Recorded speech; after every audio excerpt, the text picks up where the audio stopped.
Okay, so welcome to Creekside Book by Book for July 28, 2021. And today we're going to look at number 6 through 10. So chapter 6 through 10. And we are going, there's a large chunk of this, of chapter 7, that is just the same thing over and over again, like 60 verses. I'm not going to read that, every one of those verses. And then there's another part with a repetitive um, set of things that happens over and over. And so I'm not going to read those as well. So that's why we're going to go through a good amount of text today. And so we're going to start with just 6:1, looking at the vow of the Nazarite. And so, yeah, let's start right there. The Lord said to Moses, "Speak to the Israelites and say to them, if a man or woman wants to make a special vow, a vow of dedication to the Lord as a Nazarite, they must abstain from wine and other fermented drink, and must not drink vinegar made from wine or other fermented drink. They must not drink grape juice or eat grapes or raisins as long as they remain under the Nazarite vow. They must not eat anything that comes from the grapevine, not even the seeds or skins. During the entire period of their Nazarite vow, no razor may be used on their head. They must be holy until the period of their dedication to the Lord is over. They must let their hair grow long. Throughout the period of their dedication to the Lord, the Nazarite must not go near a dead body. Even if their own father or mother or brother or sister dies, they must not make themselves ceremonially unclean on account of them, because the symbol of their dedication to God is on their head. Throughout the period of their dedication, they are consecrated to the Lord. So the Nazarite vow. This is an interesting place to put this, as the people of Israel are beginning to make their way out of Sinai. The Lord gives this command on vows. And we talked about vows a little bit in Leviticus. If anyone is to make a vow to the Lord, and this is the kind of vow that they could have been referring to, where somebody is just choosing to dedicate themselves to the Lord. And this is something like the priests, only people in the priests who could, or the clans of Levi who could serve in the tabernacle, were men. Priests were the only ones who could do sacrifices. Levites were able to do the work, and we'll talk a little bit about Levites to support the priests. But the Nazarite could be a man or a woman dedicated to the Lord. Probably the most famous Nazarite in the Old Testament is Samson, who is given his parents are commanded to keep him in a Nazarite vow from birth all the way through his life. And that as that as special dedication to the Lord, Samson is empowered to be a mighty warrior and strong, and um, battle with the Philistines. Samson, um, you know, we read the story of Samson, and he tells Delilah where his strength comes from is, if anybody cuts my hair, then I will be weakened. And it's not the hair that gives him the strength, it's the dedication to the Lord.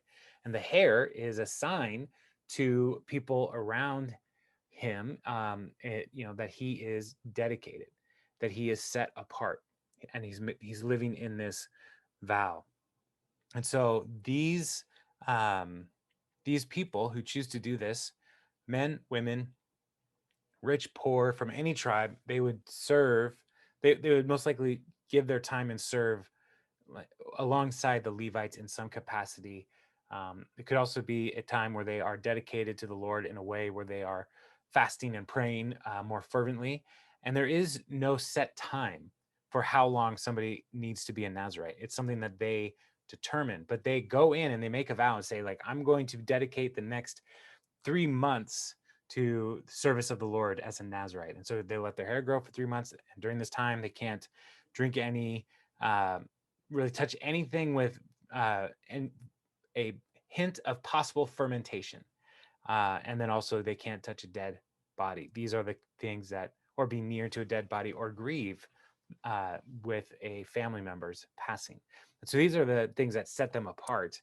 And so why would the Lord tell this right now, as the people of Israel are heading out, getting ready to leave Sinai? And some of the commentators talked about how this is the Lord preparing the people to be representatives to the nations, because they're like, yes, they do have the Levites as the main priestly clan or tribe, but they also, the people were called to be a nation of priests. They were all supposed to be in this way, and so the Nazarites are given this opportunity to um, demonstrate their dedication to the Lord. So what happens though if something breaks the Nazarite's vow? Verse 9, in particular, they touch a dead body or something. If someone dies suddenly in Nazarite's presence, thus defiling the hair that symbolizes their dedication, they must shave their head on the seventh day. The pigeon of the seventh day of their cleansing. Then on the eighth day, they must bring 2 doves or 2 pigeons to the priest at the entrance of the tent of meeting. The priest is to offer one as a sin offering and the other as a burnt offering to make atonement for the Nazarite, because they sinned by being in the presence of the dead body. That same day, they are to consecrate their head. Again, they must rededicate themselves to the Lord for the same period of dedication and must bring a year-old lamb as a guilt offering. The previous days do not count because they became defiled during the period of dedication. And so, if they are to be in close contact to a dead body, in proximity to a dead body, in presence of a dead body, they have to basically start over.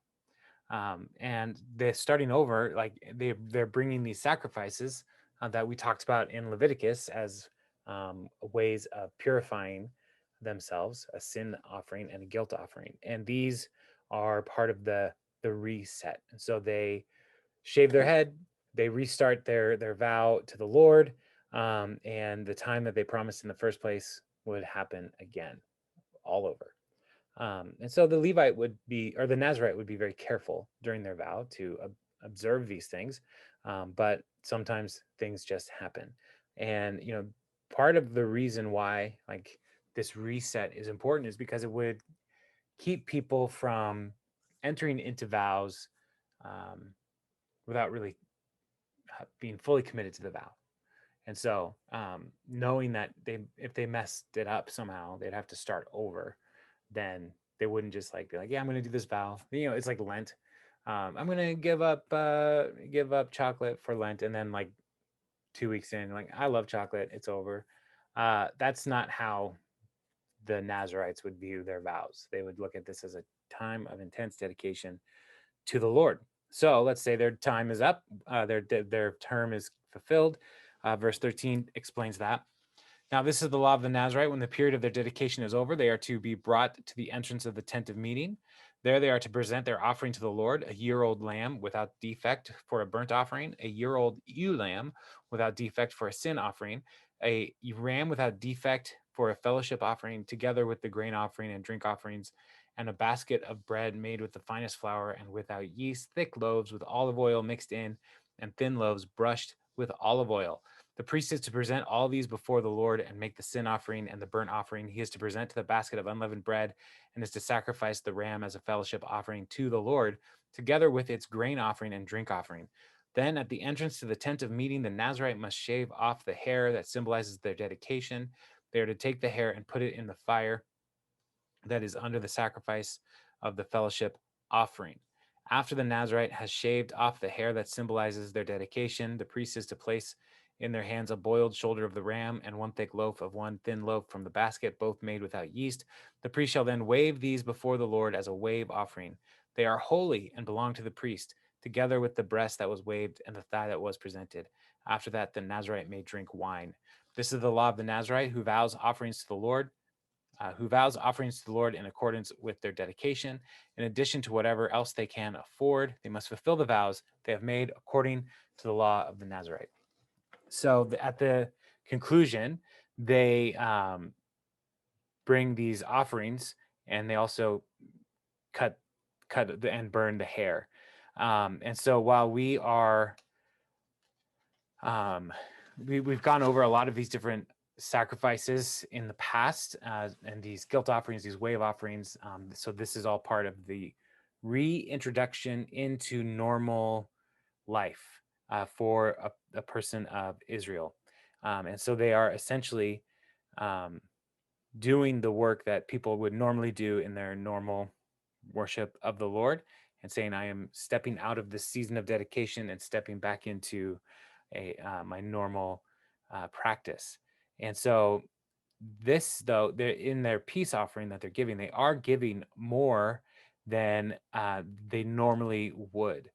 And so this is a uh, just one more indication that this was an extra special time of consecration to the Lord.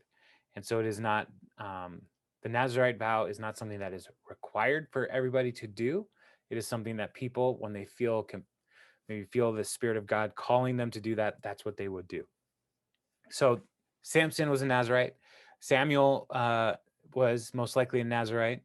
There's a passage in the book of Acts where Paul goes and shaves his head because he has fulfilled a vow.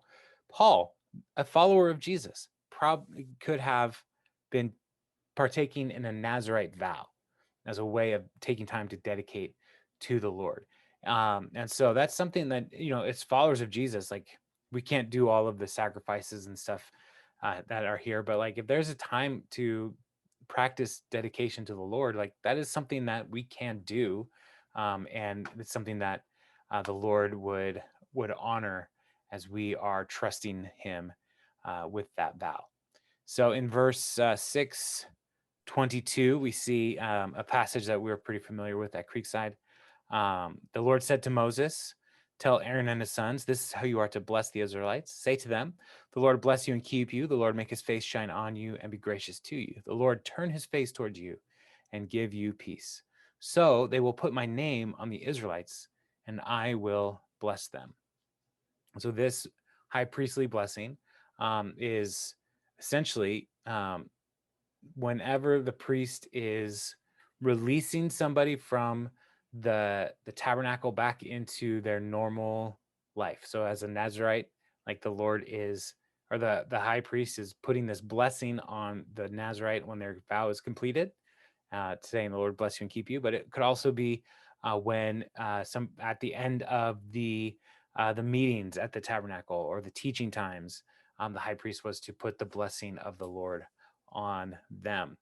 And so these specific things to bless you and keep you is to provide for you and protect you, make his face shine on you and be gracious to you. Like, the light of Christ is, or the light of the Lord is on you when he's looking on you. May he turn his face towards you and give you peace. And one of the ways to translate that, and this is how I say it on Sunday, is may the Lord smile upon you and bring you peace. And that is kind of the sense in the Hebrew is of a look of joy. Turn his face toward you, to be joyful that you are here. And so when the Lord is smiling on us, we can receive that peace. And one of the things, I don't know if you've ever noticed, but I keep my fingers kind of separated when I do the blessing at the end, because that is what the high priest would have done. They would have done the. I don't go full on Spock because I just think that would probably be weird a lot of people out. But the high priest would have separated their fingers in this way as a blessing as the people go out. And it is like Spock because Leonard Nimoy, who was Jewish, he just took it right from his rabbi and said, "This is what Spock's going to do: live long and prosper." And so, so this blessing is something that, as Christians, like, we want to walk in the blessing of the Lord, and it's not something that the priest is doing. The priest is making a promise and a declaration that the Lord will protect and bless the people, and so this blessing that is, he's giving this as the people again are getting ready to leave, go to Sinai. And so, the walking in the blessing of the Lord is an important part of this whole experience. And so the fact that it is written in kind of a poetic rhythm also is helpful to memory. And yeah, and so it's a good practice to walk in. And then verse 7, they talk a little bit more about the tabernacle. When Moses finished setting up the tabernacle, he anointed and consecrated it, all its furnishings. He also anointed and consecrated the altar and its utensils. Then the leaders of Israel, the heads of families, who were the tribal leaders in charge of all those of those who were counted made offerings. They brought as their gifts before the Lord 6 covered carts and 12 oxen, an ox from each leader and a cart from every two.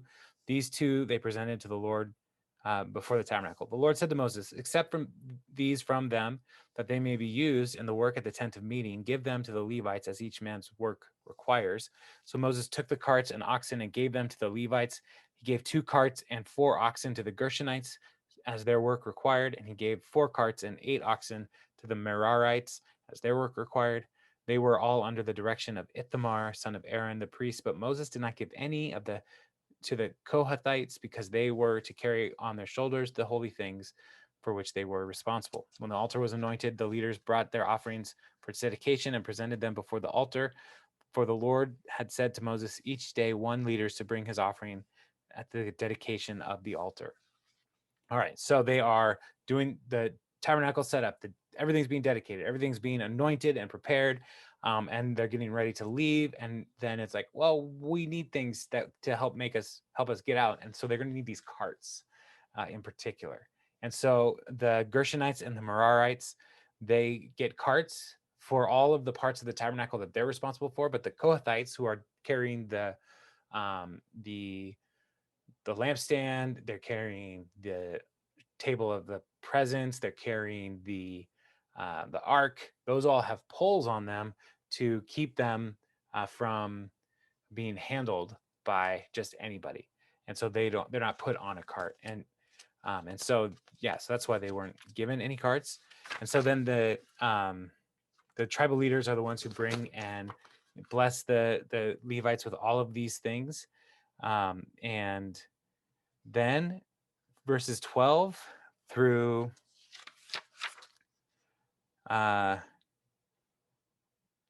83 basically just repeats the same thing, the gifts, because they give the exact same gifts. Every tribe leader gives the exact same gifts for 12 days. And so it's interesting that it's one a day for 12 days. That would have left 2 Sabbath days where no work was being done. And every tribe other than the Levites would have had an opportunity to bring an offering and a blessing to the Levites to do their work. And so the verses 84 continues talking through all of the different oxen and everything and adds it all up. And so it was 12 silver plates, 12 silver sprinkling bowls, 12 gold dishes. And so they all weighed a certain amount. And then also we had total number of animals for the burnt offerings came to 12 young bulls, 12 rams, 12 male lambs, and their grain offerings, 12 male goats were used for the sin offering. The total number of animals for the sacrifice for the fellowship offering came to 24 oxen, 60 rams, 60 male goats, and 60 male lambs a year old. These were the offerings for the dedication of the altar after it was anointed. When Moses entered the tent of meeting to speak with the Lord, he heard the voice speaking to him from between the 2 cherubim above the atonement cover on the ark of the covenant law. In this way, the Lord spoke to him. So this verse 89 is telling us 2 things. One, how the Lord spoke to Moses and when the Lord spoke to Moses was in the tabernacle, but also this is a sign, a indication to us that the Lord was pleased and accepted these gifts and offerings for the dedication of the altar and all the tabernacle elements. And so the Lord is speaking to Moses, and there's a continuing presence in the most holy place. So that chapter 7 is super repetitive, but I mean, it's just showing how meticulous they are as they are walking through the commands of God. Like the book is called Numbers for a reason, because they're paying attention to the numbers. They're paying attention to what's happening. And as they are doing all of these things, like they're bringing their treasures, their valuables, their livestock, which is their livelihood. They're bringing all of this to the Lord as an offering to worship and honor Him. And so, so they're keeping good records of this. Chapter 8 then says, the Lord said to Moses, speak to Aaron and say to him, when you set up the lamp, see all 7 light up the area in front of the lampstand. Aaron did so. He set up the lamps so that they faced forward on the lampstand, just as the Lord commanded Moses. This is how the lampstand was made. It was made of hammered gold from its base to its blossoms. The lampstand was made exactly like the pattern the Lord had shown Moses. And so this is seems almost like an aside, but we're talking about all of the preparation and moving and then setting things back up. And one of the important things for setting back up when the camp finds a place is to ensure that the menorah, the lampstand, is properly lighting the area that it's set in. And the way the light is directed, like the lampstand is a sign of the presence of God shining down on the table of showbread, which on the table of showbread there are 12 loaves representing the tribes of Israel. And so the light of God is shining on the 12 tribes. Now back up to the high priestly blessing. May the Lord bless you and keep you. May the Lord turn his face towards you, being gracious to you. May the Lord smile upon you and give you peace. And this is the light of God shining on the lampstands. And so so there's a little bit of an echo back to that high priestly blessing. This is what the priest's job is essentially mediating for the people in worship and sacrifice as a way to help the people walk in the light of God.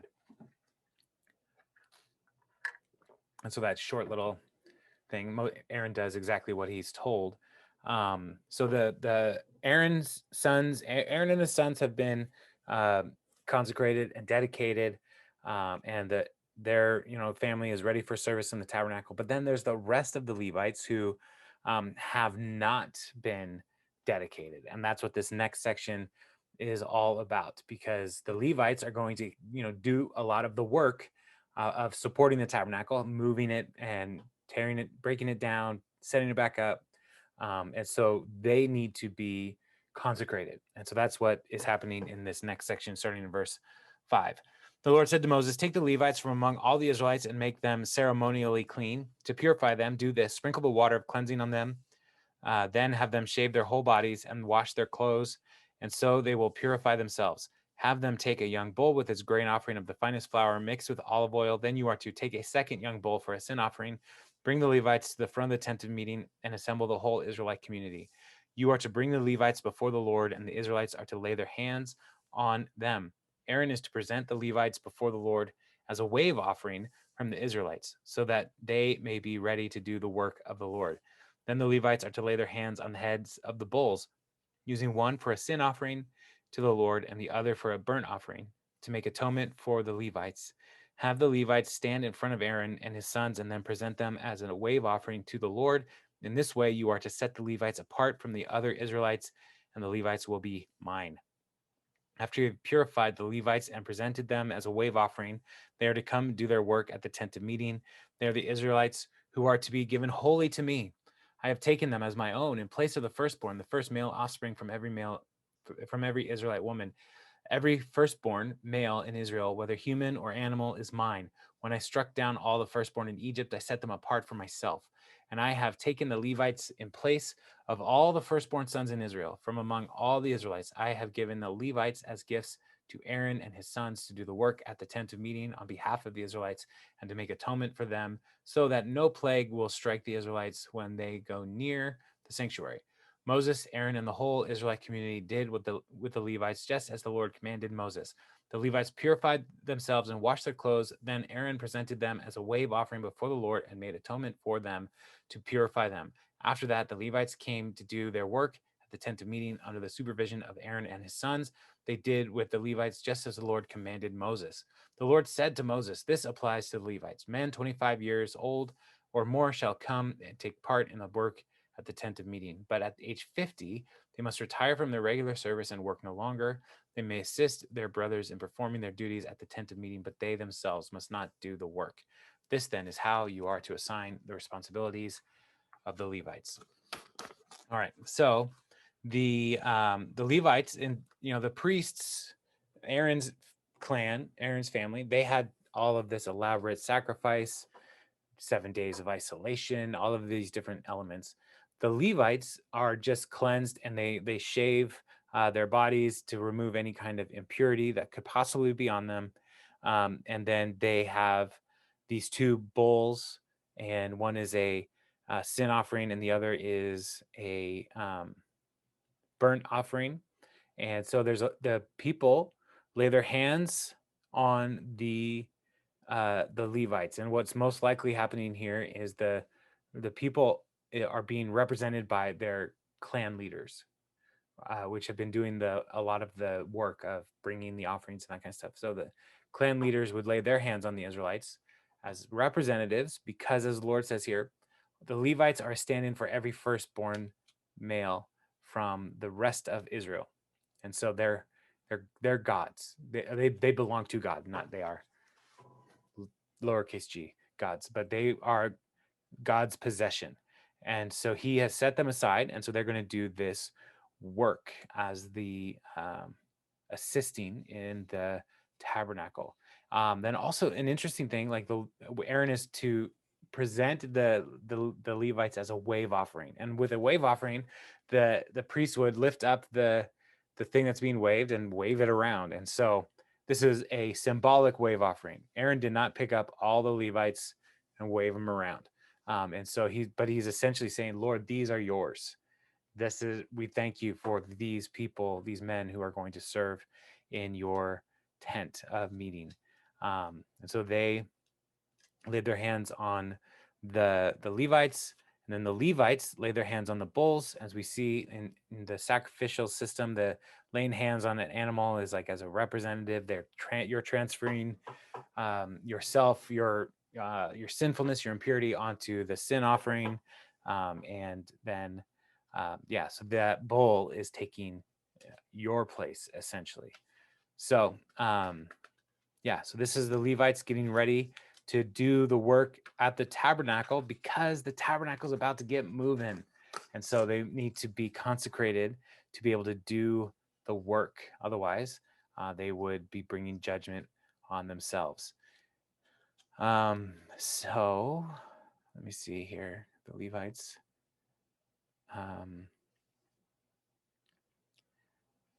One more note here. The age of 50, the Levites are required to retire from active service in the tabernacle. They can assist, but they are no longer going to be the main workers. And 50 years old, excuse me, 50 years old was a long life, and at this time, and like they're living in the wilderness, they would have been worn down, and so the mandatory retirement of the Levites ensures that they're not overworking their elders, but also it makes sure that they're training the next generation, because they have a time limit and when they can serve as Levites.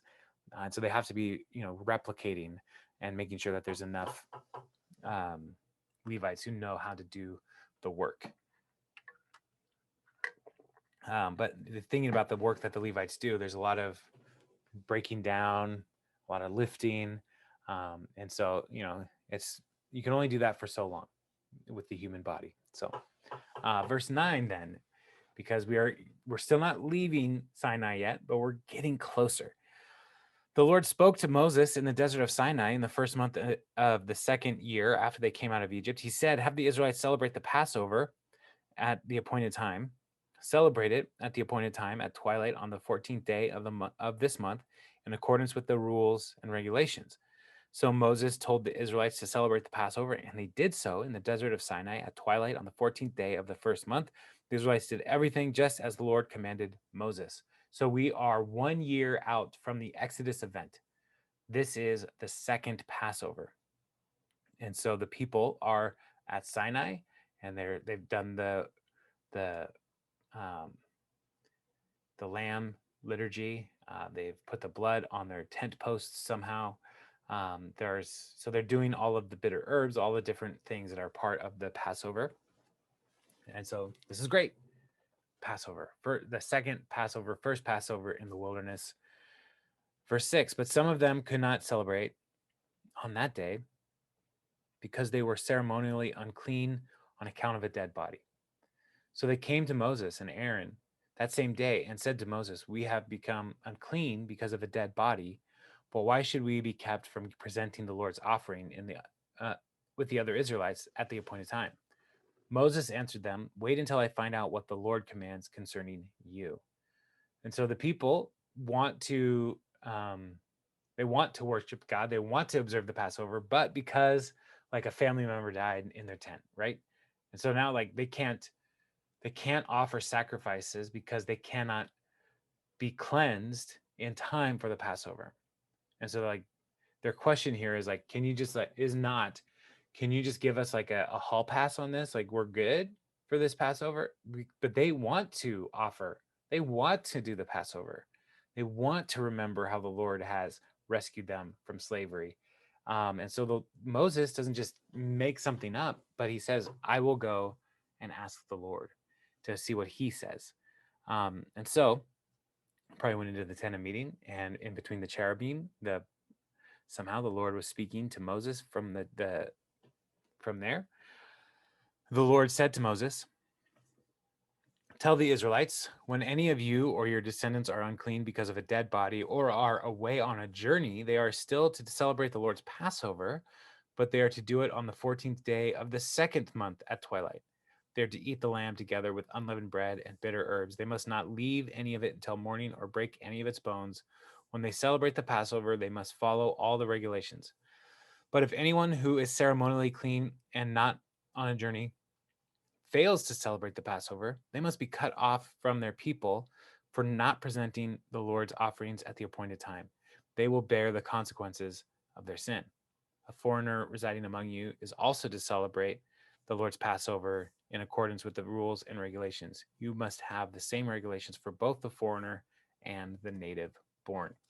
So the Lord gives an act of grace here and extends the time for somebody who is ceremonially unclean at the Passover or traveling on a journey, but they have to come back within the next month to do the Passover. And so this is a very gracious thing that the Lord allows in these situations. And so they would probably have to like declare themselves to the priest in some way, like, we are unclean, we cannot be there, or before they go on their trip, like, this, I have to do this, but I won't be back in time for the Passover. So they have to declare themselves, and then they are able to do that when they return or are made clean. But anybody who's just like, nah, I'm not gonna do Passover this year, are essentially cut off, removed from community.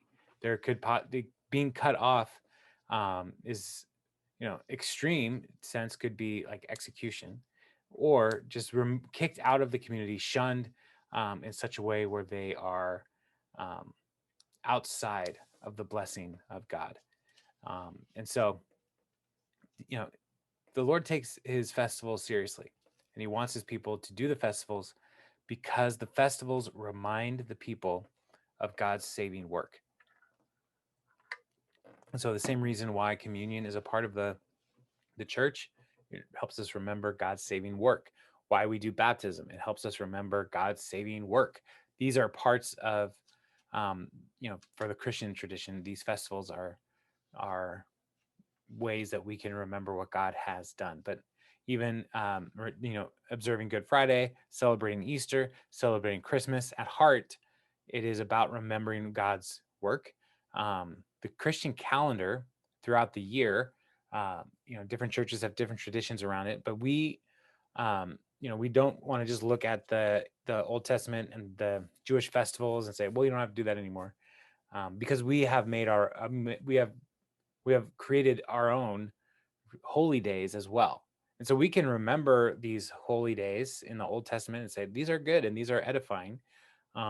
But we also need to recognize that we have our own holy days, and we should take time to remember those things. So Christmas, Good Friday, Easter, Pentecost, um, those are the big ones, I guess. And I was thinking of one more.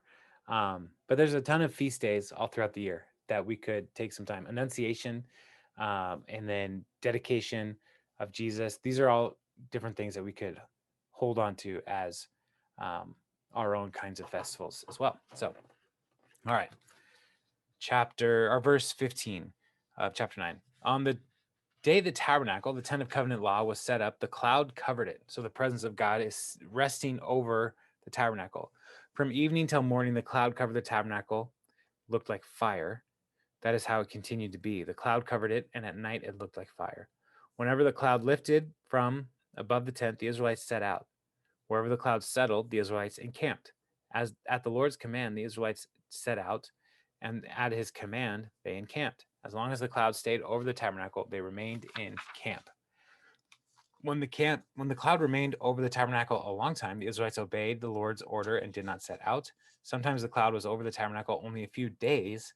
At the Lord's command, they would encamp, and then at its command, they would set out. Sometimes the cloud stayed over only from evening till morning, and when it lifted in the morning, they set out. Whether by day or by night, whenever the cloud lifted, they set out. Whenever the cloud stayed over the tabernacle for a day or a month or a year, the Israelites would remain in camp and not set out. But when it lifted, they would set out. At the Lord's command, they encamped. At the Lord's command, they set out. They obeyed the Lord's order in accordance with his command through Moses. So following the cloud is the first indication of when the people are to move and stop. And so daytime, it's a pillar of cloud. Nighttime, it's a pillar of fire. And so even at night, the presence of God is there with the people and is bright. It's a pillar of fire in the middle of your camp, which I find very interesting. They did not have a lot of people in these early days coming and attacking their tents because they had a pillar of fire at night. That would be pretty intimidating if you think about it. But they were doing all of these things to honor the Lord, to trust the Lord, and follow His direction instead of setting out on their own. And this is what the first order of direction was going to be from: is the Lord's the cloud and the cloud movement. The second, though, is the silver trumpets. Chapter 10, verse 1. The Lord said to Moses, "Make 2 trumpets of hammered silver and use them for calling the community together and for having the camp set out. When both are sounded, the whole community is to assemble before you at the entrance to the tent of meeting. If only one is sounded, the leaders, the heads of the clans of Israel, are to assemble before you. When a trumpet blast is sounded, the tribes camping on the east are set out. At the sounding of a second blast, the camps on the south are to set out.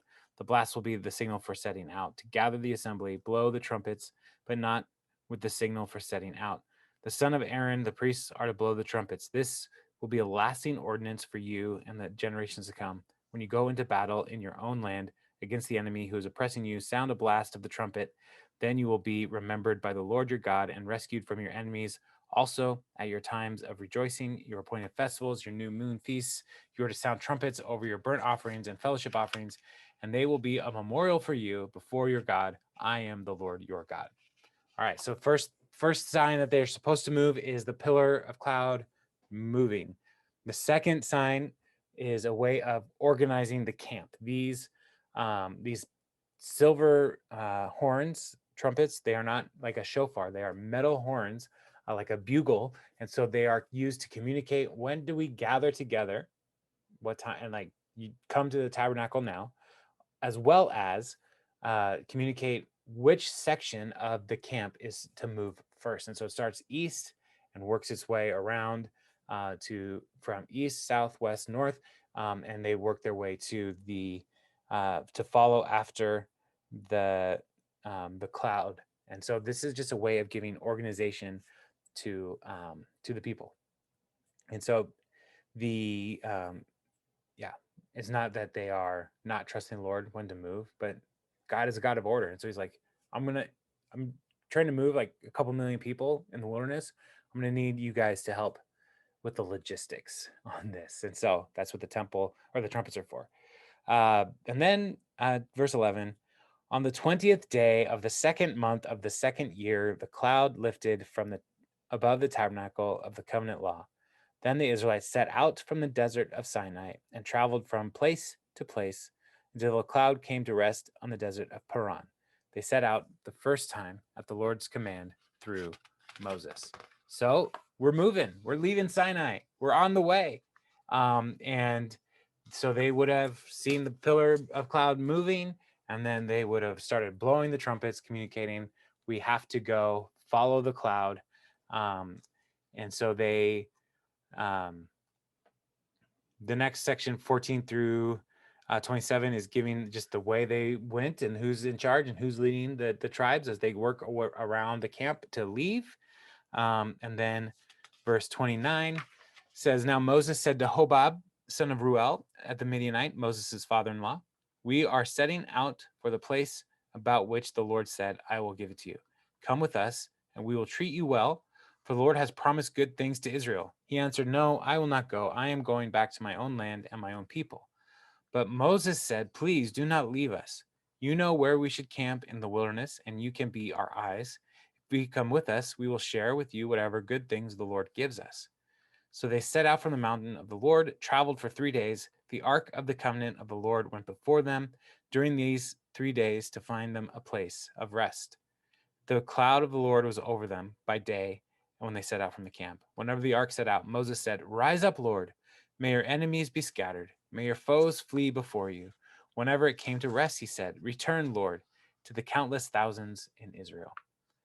And so that's the last part of our section. So so we've got the cloud guiding and directing. We have the trumpets communicating, helping people on the move.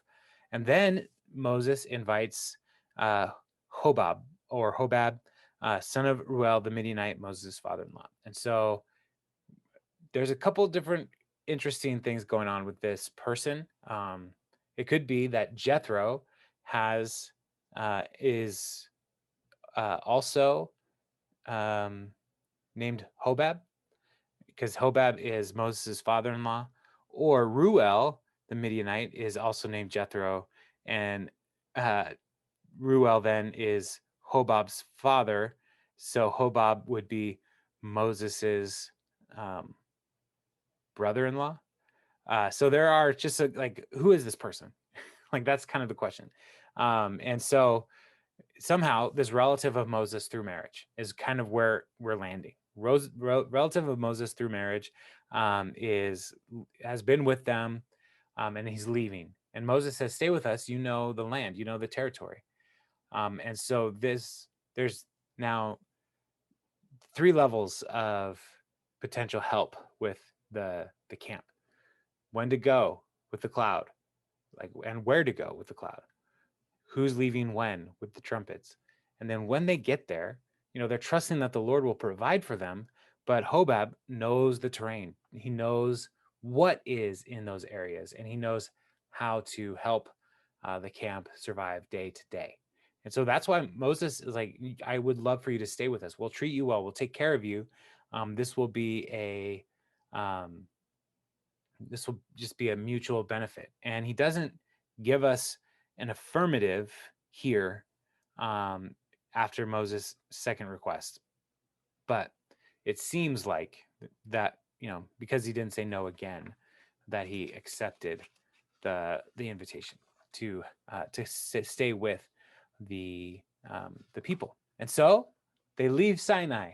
They're on the way, and they travel 3 days to Hadan Paran.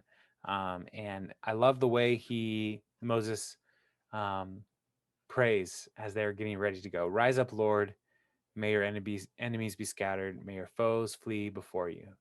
And so as the Lord is sending out, he's asking that the Lord would do the work of driving out anybody who would be hostile to the people of Israel. And then when they find the place to settle and the cloud settles over the tent, return, Lord, to the countless thousands of Israel. Like, we welcome you back. We want you to dwell and be with us. And so, so we are seeing now they're out on the way. Next week, we will see how they react to their first encounter as they get close to the land God promised. And spoiler, it does not go well. So, any questions on number 6 through 10? Any questions?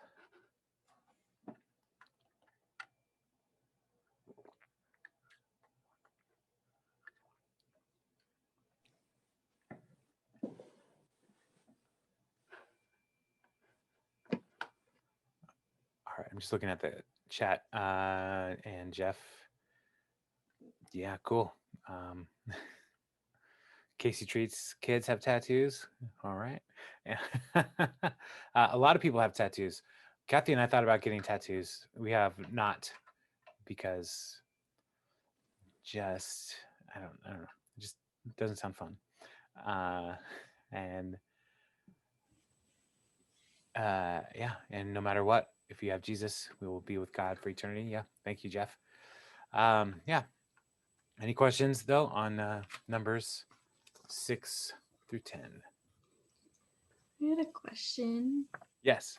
I was just really curious, especially on that last part about like the moving and like the cloud and the trumpets and all that stuff. But like were they like ready to go at a moment's notice? Like did they like not fully unpack? Because moving is like a big old process. And I mean, I know Yeah. they didn't have like they weren't in houses like we are, like they were moving in tents and things like that. They had stuff that was portable, but it just feels like such a giant undertaking. And then to be ready to go, like whether it's a night or a year, like like to be so settled or not, I don't know. Just do you have any like, did you read anything up on that sort of like their process or anything like that?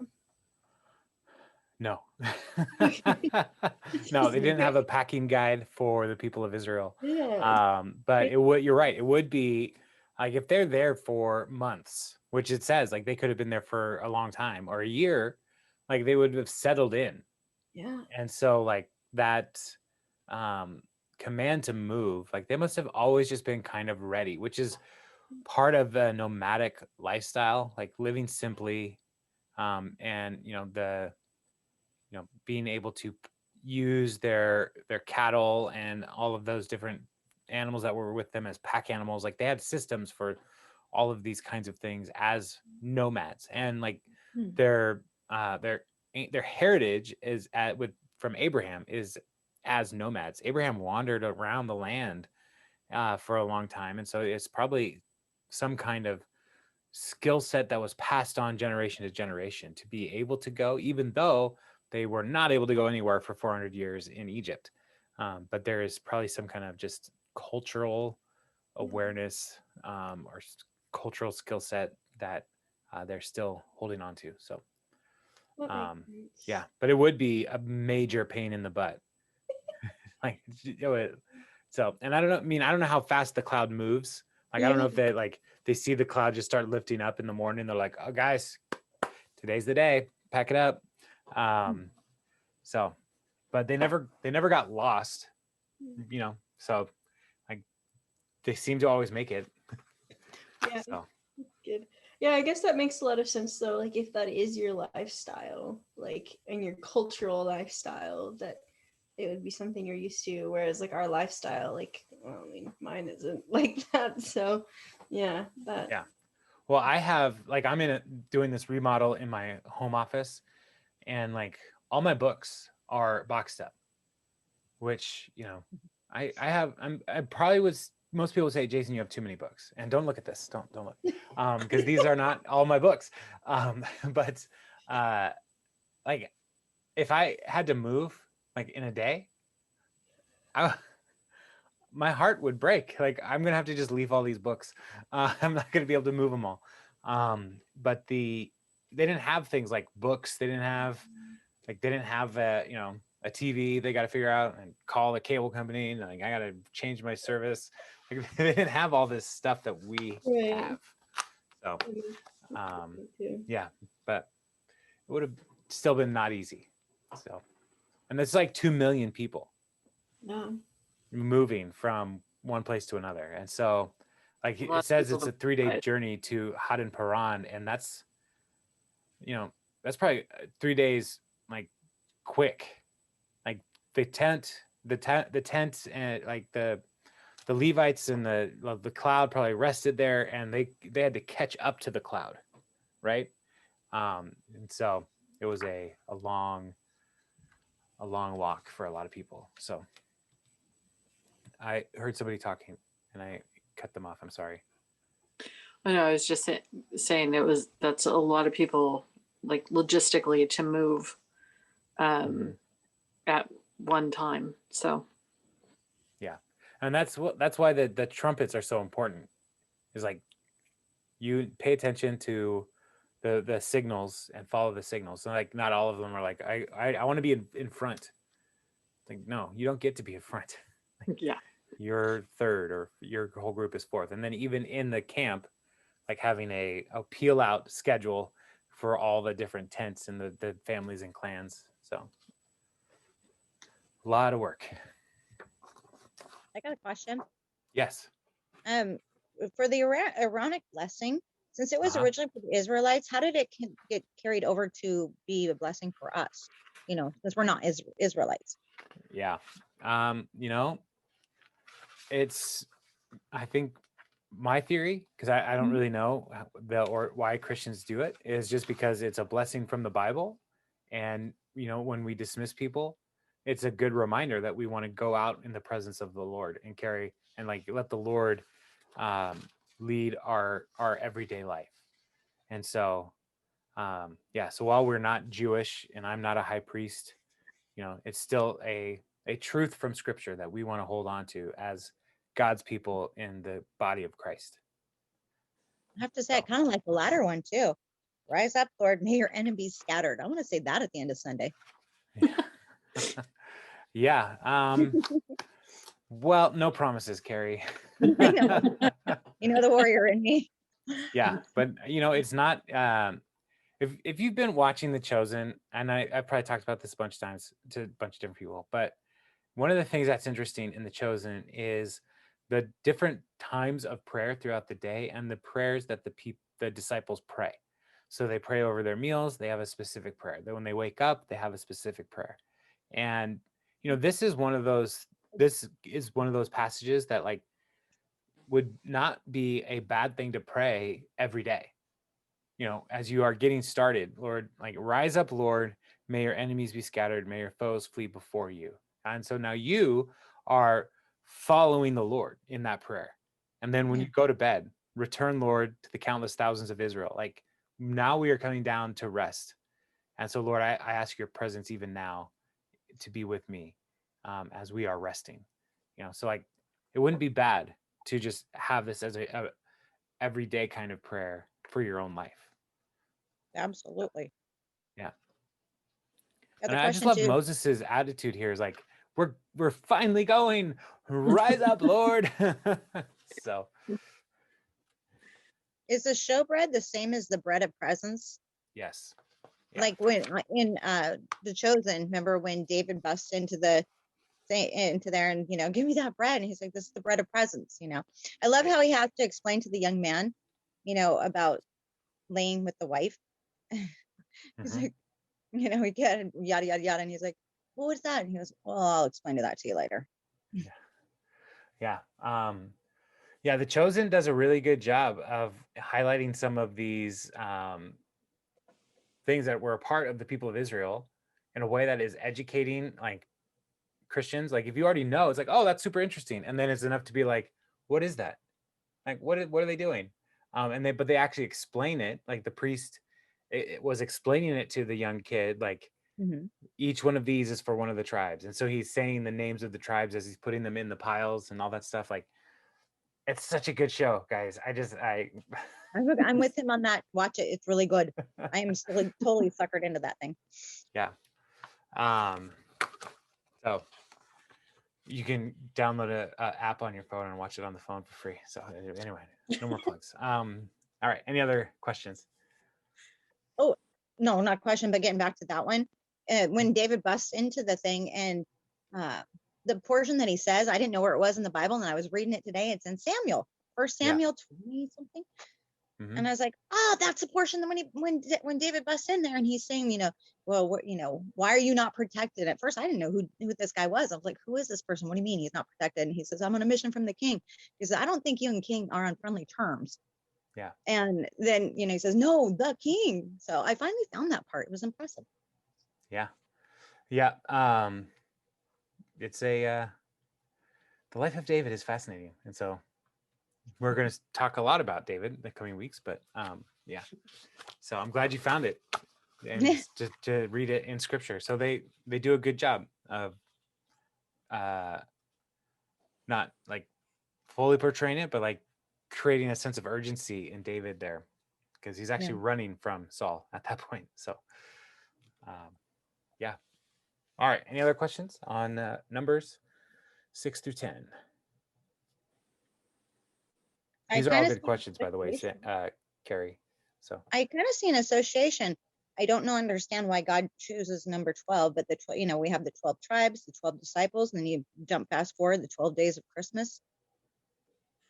yeah, well, God didn't choose the 12 days of Christmas. No, I know. That's a tradition that just kind of happened. But there are 12 days of Christmas between Christmas Eve to Epiphany. Thank you. Yeah, it's been a long day.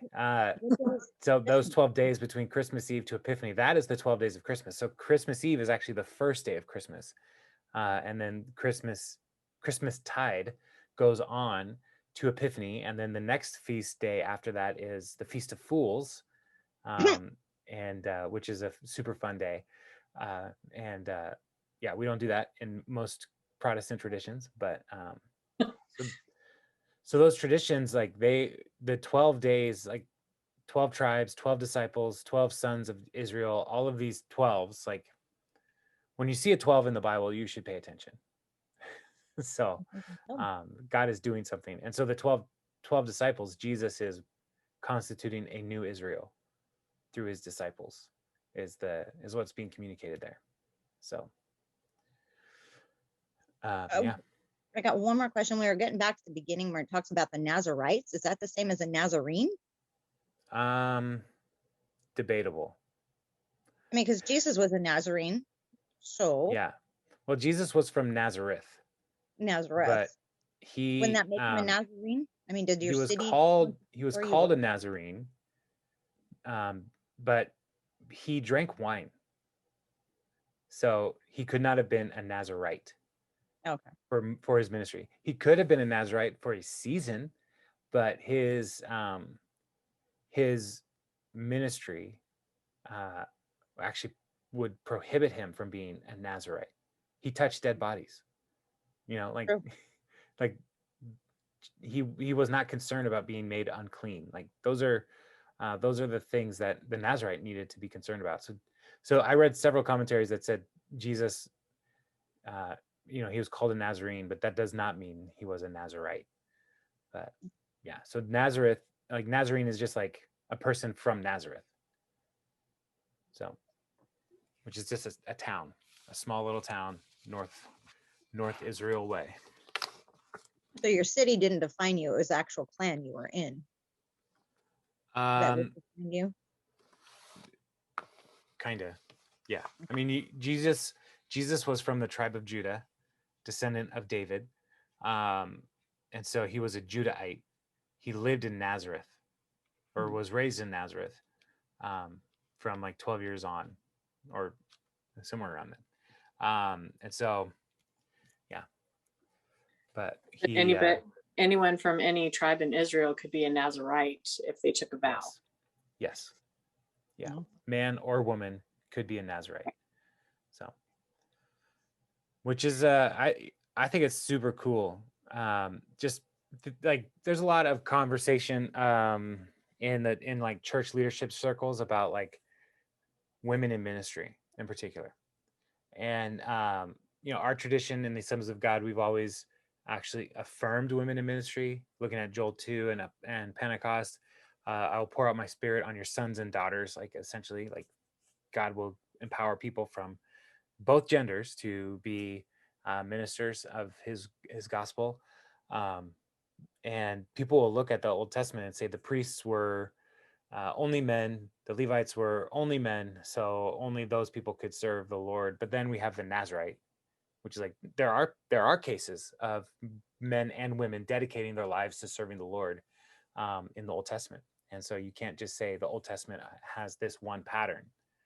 There's another thing that's going on as well. And so they weren't doing the work of the tabernacle. They weren't doing the sacrifices, but they were honoring God. They were serving God in some way as Nazarites. So yeah, the Lord made a provision for it.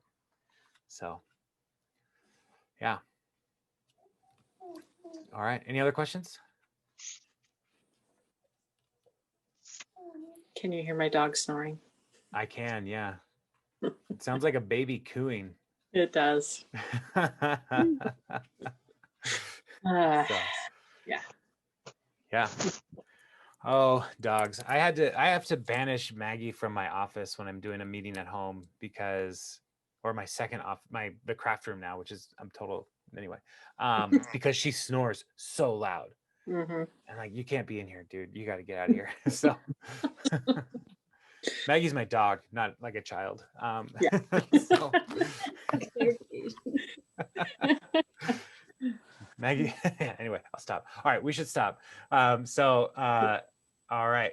Well, this coming Sunday is Tim's last Sunday with us. So if you are able to be with us, I would love to have you there and to let's pray for and bless Tim as well. And so, yeah, but it'll be a good week. And the Lord bless you and keep you. The Lord turn his face towards you and be gracious to you. The Lord smile upon you and give you peace. Amen. God bless. Thank you, Jason. Thanks, God Jason. bless. Right. Bye.